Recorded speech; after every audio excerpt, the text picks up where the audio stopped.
Здравствуйте! В эфире телеканал «Дай Мохки», программа «Высокое искусство», в студии, как обычно, я, Танзила Умарова.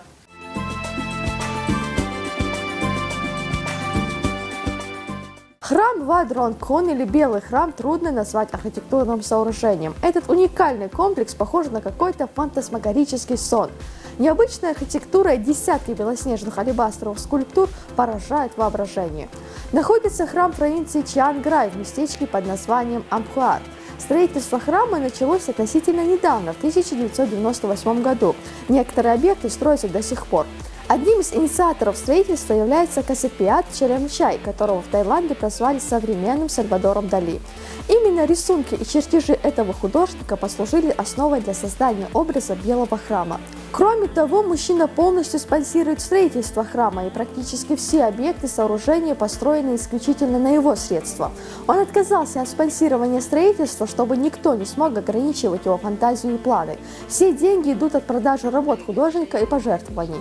Практически все фрагменты храма покрыты небольшими стеклышками, которые очень красиво переливаются, когда на них попадают лучи солнца и придают строению небесную воздушность и волшебный вид.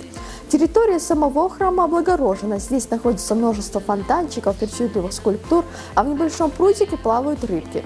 Стоит отметить, что вход на территорию храма абсолютно свободен.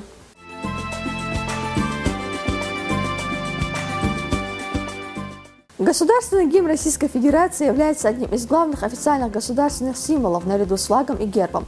Музыка и основа текста были заимствованы из гимна Советского Союза, мелодию которому написал Александр Александров, а стихи Сергей Михалков и Габриэль Эль-Регистан. Государственный гимн Советского Союза был официально введен в действие 1 января 1944 года. Музыку и текст выбирал лично Иосиф Сталин.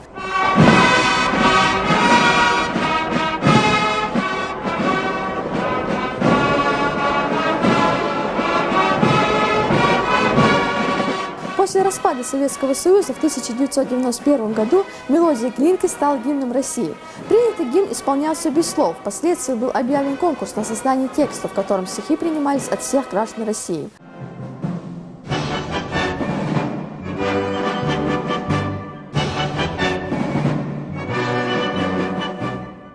Дебаты вокруг гимна возобновились после встречи Владимира Путина с российскими спортсменами, которые жаловались новому президенту на отсутствие слов и невозможность петь гимн во время церемонии награждения медалями на летних Олимпийских играх.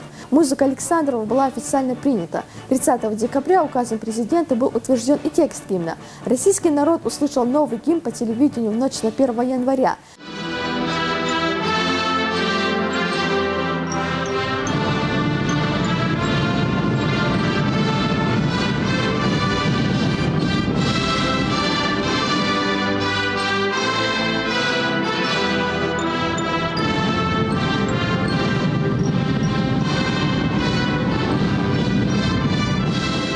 Седьмого октября 2006 года в центре Грозного 60 тысяч человек, взявшись за руки, одновременно спели гимн России.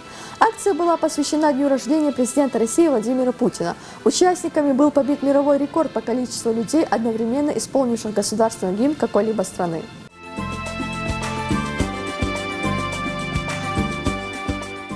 В феврале 1936 года, когда в США начался период, названный Великой депрессией, легендарный фотограф Доротея Ланж посетила лагерь сборщиков овощей в Калифорнии, желая показать всему миру стойкость и несгибаемость нации в тяжелые времена. Она сделала много различных фотографий, но наибольшую популярность получил снимок, который Ланж назвала «Мать переселенцев». На фотографии изображена мать семейства, отчаявшаяся и опустошенная. Она сидит под навесом, а к ней прижимаются голодные дети. В 32 года она была матерью 7 детей, которых воспитывала одна. На протяжении многих лет Флоренс Оуэн Томпсон, именно так звали эту женщину, была в буквальном смысле олицетворением Великой депрессии. Фотография семейства Томпсон наделала много шума. Комитет по делам мигрантов отправил в лагерь предметы первой необходимости, продукты и одежду. Однако Флоренс Томпсон так и не получила никакой помощи. К моменту приезда правительственной комиссии она уже уехала с детьми из лагеря.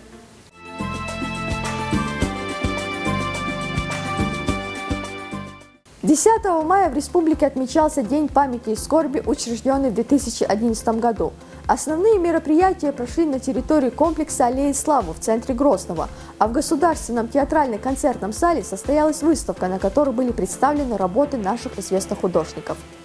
Лейтмотив этой выставки – депортация чеченского народа. Сегодня представили свои работы как начинающие художники, так и вполне состоявшиеся мастера, чье творчество высоко ценится за пределами нашей республики. Мероприятие посетил и глава Чеченской республики Рамзан Ахматович Кадыров. Он внимательно рассмотрел каждое произведение.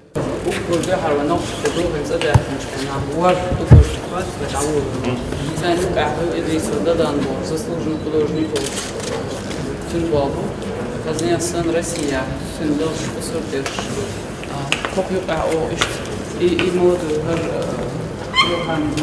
художник сын сортина художнику Ехан Рустам. Казня сын Масара в Питере, что от Султан Ви Тиви Сарши.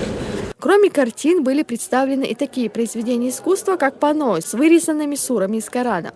А особого внимания удостоились работы Али Сапарова, единственный художник нашей республики, который пользуется древней техникой Эбру.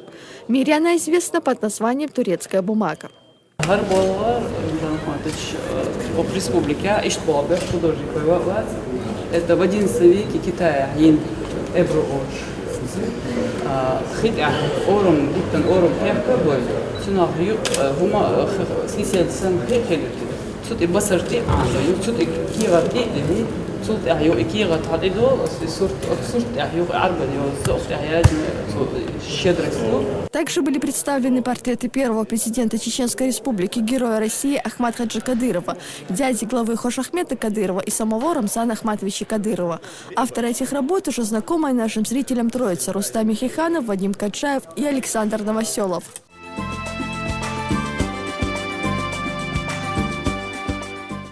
Ну и сегодня это все. Я с вами прощаюсь. До встречи.